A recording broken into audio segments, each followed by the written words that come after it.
with a massive lexicon, all right? And we can switch it over and we can say fascism and nizzo. Brought to you by Kilpatrick's latest attempts to avoid paying restitution. One of the topics on... It's all during African American History Month, and we see a bunch of people acting like a bunch of buffoons and criminals every day. Are you saying we shouldn't try to... Oh, it does. It has a lot to do with it. The United States government has gone after this guy and has just... Look, let me tell you. Halloween, maybe. Halloween. We have dragged African Americans through the mud for what, 3-4 weeks now, just because of this trial. Get it over with. The government should have finished it. They aren't going to finish it. It's well hung. Now we have to redo it all over again. Steve, I've said before and I say it again. This is not a question of black or white. Yes, it is a question of black or white. And it's always that. It is a question of black or white because cynically you have the House Judiciary Committee running down the street away from a reporter, not asking him. John Conyers could actually help. I don't think he's being trashed enough in this. Name recognition is a double-edged sword. Oh, but look at Lonnie Bates. Look at last year what almost happened to Carolyn Cheeks Kilpatrick. Look at what almost happened to her last year. Mary Waters had no money, ran commercials on YouTube. If there wasn't, as you said this morning, a third person in that race, Carolyn Cheeks Kilpatrick would have been gone last year. Massive lexicon. Name recognition. All right, and we can switch it over and we can say fascism and nizzo. Let's have this discussion again the day after election. Let's have this discussion the day after election. And we will. Let's have it May 12th to see who actually files. No, he just can't pull it out. You can't do it. You got to explain. Will he go to jail?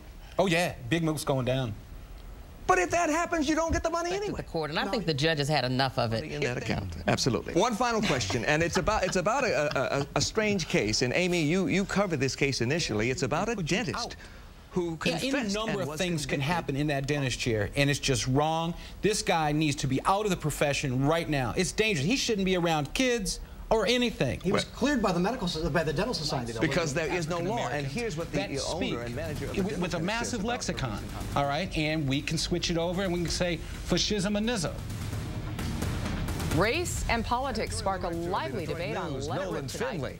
A man who was born the son of a preacher but found his calling outside the church, consultant Steve Hood. After going after and sinners on his client list, consultant Steve Hood. The big high-profile cases because she has to recuse herself because we know everybody. It's all intertwined. I mean, at some degree. Yeah, but the Hoods know everybody in the hood.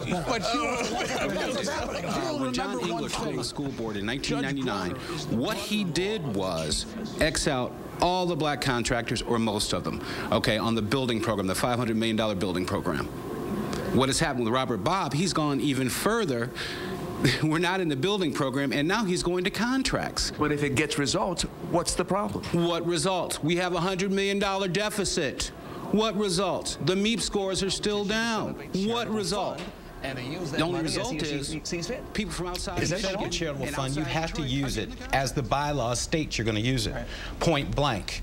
Point blank. And what happens now, it's becoming dangerous for Carolyn Cheeks Kilpatrick the more this is getting drawn out.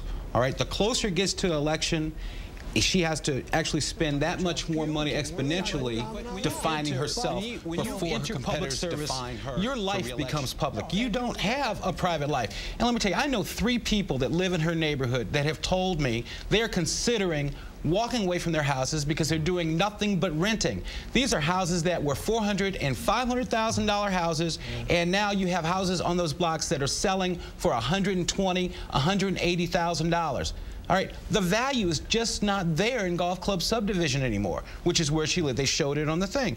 And, you know, if I were her, you know, I would seriously consider just walking away and renting a state. You're not going to sit there and just rent, okay? If your mortgage company won't come down, if you can't negotiate with them, all right, I think she needs to make a move. If you're an attorney and you signed a contract, now you're just going to walk away, that makes no sense. Her neighbors are going to do it. But there are a lot of people in that same situation. And that is the bottom line. There is pain everywhere across every strata of income in the state of Michigan. Gentlemen, we thank you for your comments. That speak with a massive lexicon, all right? And we can switch it over and we can say fascism and nizzo. Race and politics spark a lively debate on Let It Rip tonight. You'll in the game.